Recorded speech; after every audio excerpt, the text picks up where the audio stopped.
శ్రీ మహాగణపతే నమః. శివాయ గురువే నమః. శ్రీమాత్రే నమః. గజానన పద్మార్కం గజాననమహర్నిశం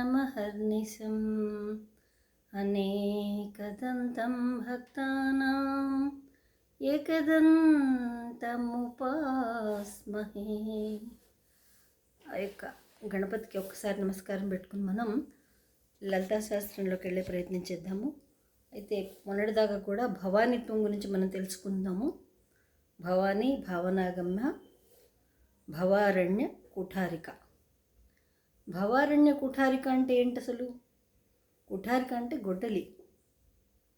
భవారణ్య అంటే ఇక్కడ మనకి నిజ జీవితంలో ఈ సంసారంలో పుట్టడం దగ్గర నుంచి మనం తుది శ్వాస వదిలే వరకు కూడా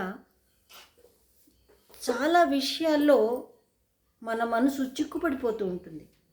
మన శరీరం కూడా చిక్కుపడిపోతుంది, వాటికి వశమైపోతూ ఉంటుంది. వాటికి ఏంటంటే ఆ సమస్యలకి, ఆ సంతోషాలకి, దుఃఖాలకి ఏదైనా సరే ఒక హద్దు అనేది ఉండదన్నమాట. అది ఎప్పటిదాకా ఉంటుందంటే ఒక అరణ్యంలో ఉంటుంది. ఒక కీకారణ్యంలో ఎట్లా చెట్లు, చేమలు, ఇట్లా పొదలు, పెద్ద పెద్ద వృక్షాలు ఇట్లా తండోపతండాలుగా ఉంటాయో ఆకాశం కనపడకుండా, అలా మన జీవితంలో కూడా పుట్టినప్పటి నుంచి మనం మరణించే వరకు కూడా అనేక సంఘటనలు, అనేక విషయాలు జరుగుతూనే ఉంటాయి. ఈ సంఘటనలు, ఈ పరంపర ఎలా ఉంటుందో అడవితో పోల్చారనమాట. భవారణ్యము.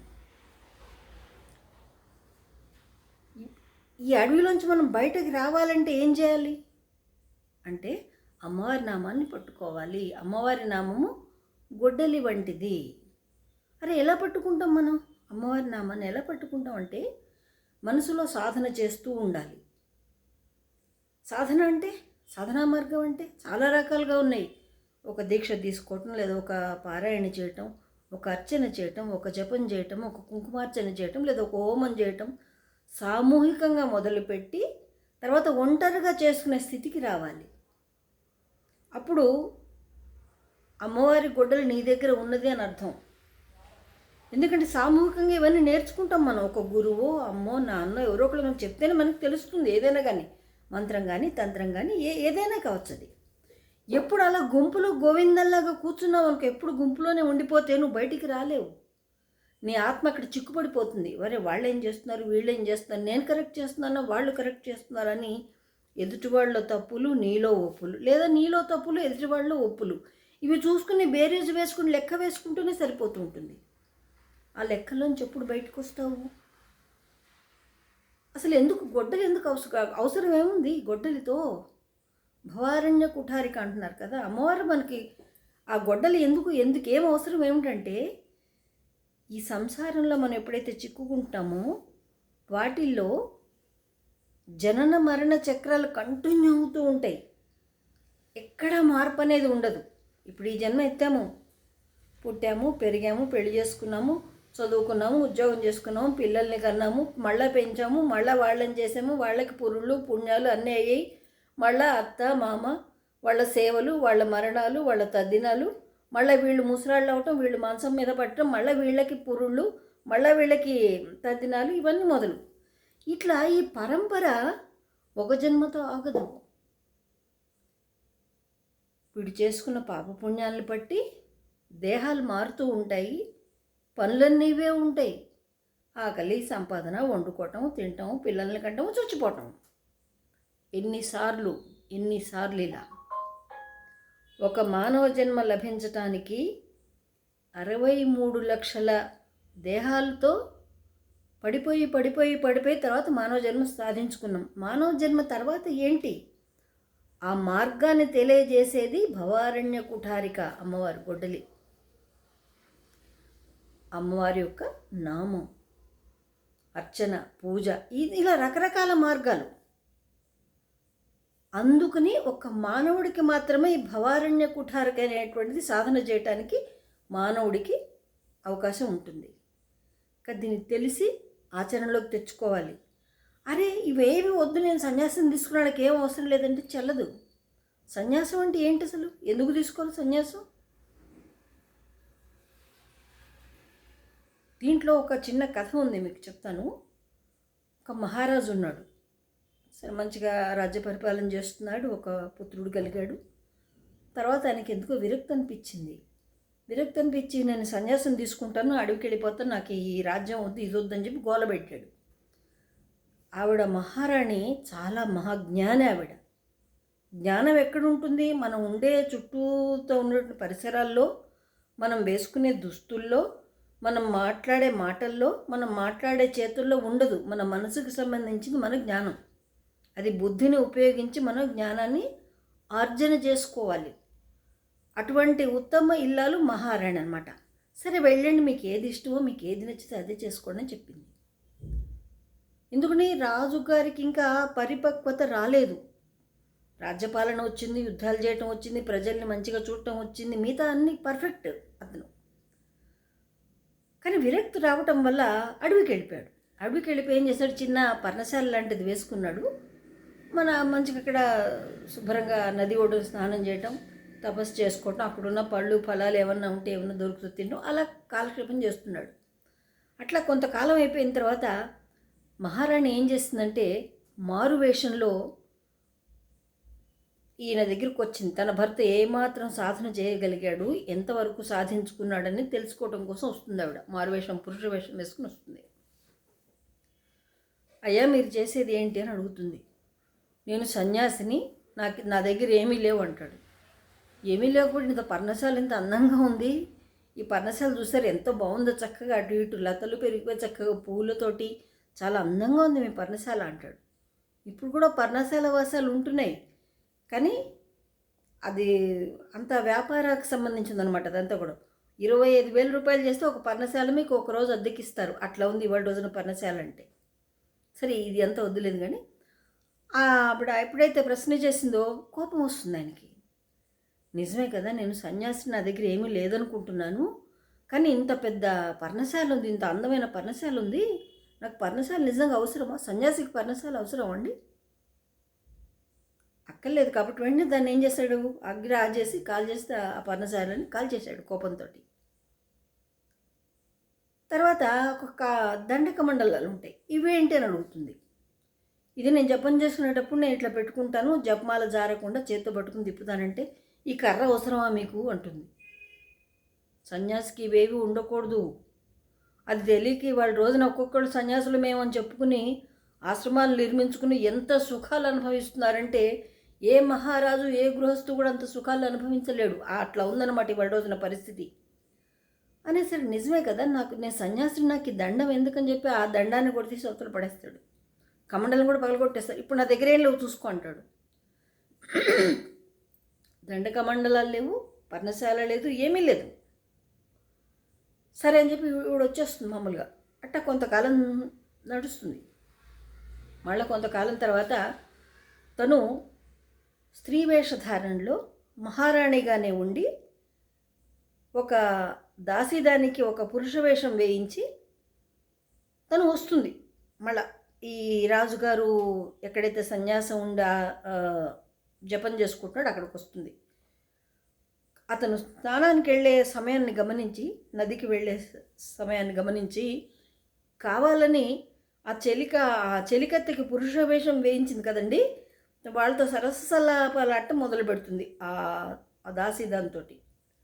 అటు పురుషుడిలాగా నటిస్తూ ఉంటాడు. రాజు ఇది చూస్తాడు. పోతూ పోతూ సన్యాసి కదండి, స్నానానికి వెళుతూ చూస్తాడు. అలాగే వెళ్ళిపోతాడు శుభ్రంగా, నదిలో 3 మునకలు వేస్తాడు, వస్తాడు, ఆ చెట్టు కింద చెట్టు త్వరలో కూర్చుంటాడు, జపం చేసుకుంటాడు.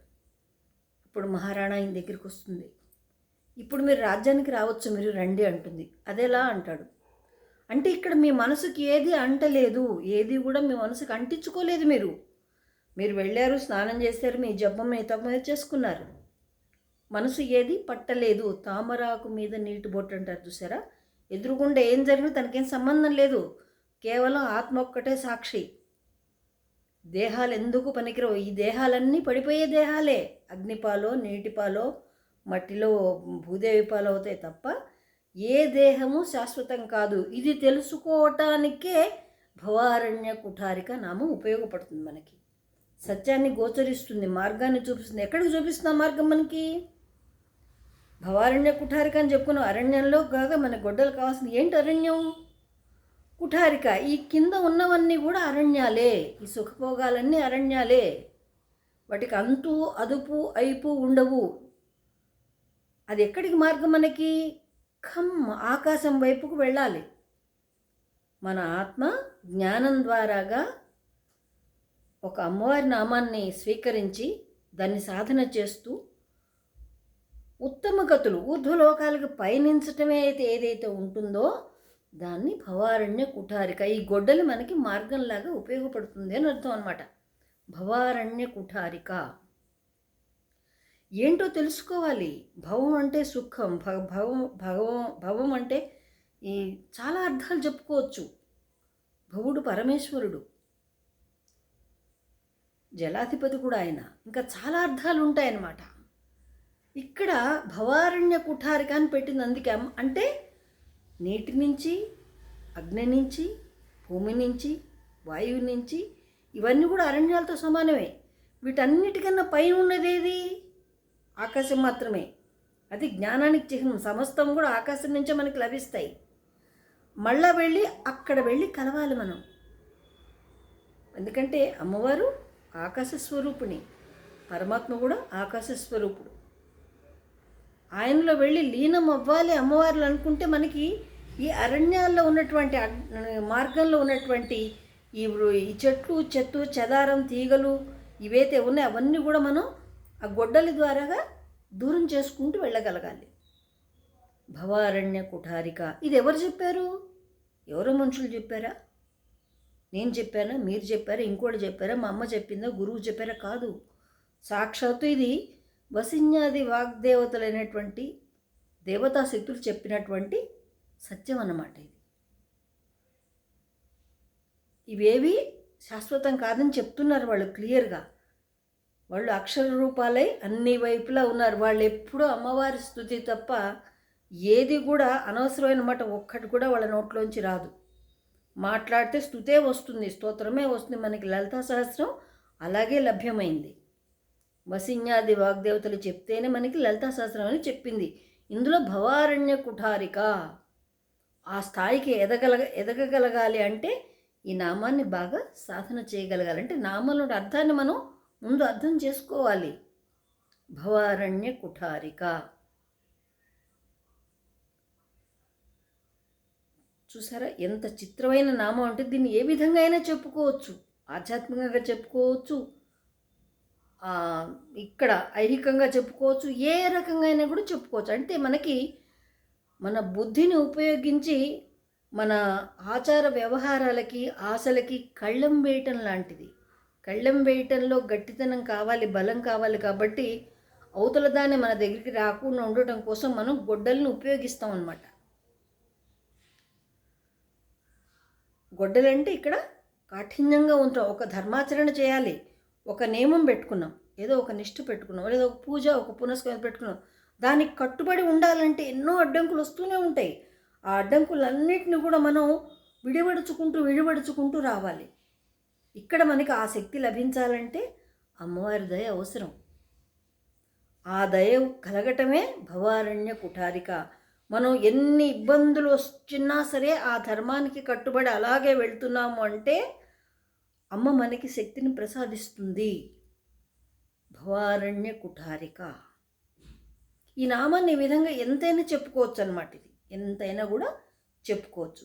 మన ధర్మాచరణ మార్గంలో ఏదైతే అడ్డుతో వస్తుందో దాన్నల్లా కూడా మనం తొలగించుకుంటూ ఖండించుకుంటూ వెళ్ళాల్సి వస్తుందన్నమాట. అందుకని మనకి అమ్మవారి నామం బాగా ఉపయోగపడుతుంది, భవారణ్య కుఠారిక. కాబట్టి ఆ భవారణ్య కుఠారిక నమస్కారం పెట్టుకుందామండి. మనం కూడా ఒక సత్యనిష్టని, ఒక ధర్మాచరణని, ఒక నియమాన్ని, ఒక నిష్టగా ఏదో ఒకటి పెట్టుకుని దానికి అడ్డు రాకుండా, దానికి అడ్డు వచ్చేవన్నీ ఏమన్నా ఉంటే వాటిలన్నింటినీ తొలగించుకుంటూ మనం వెళ్ళే సుపథం ఆ మార్గాన్ని మనం అన్వేషణ చేద్దామండి. జై హింద్, మేరా భారత్ మహాన్.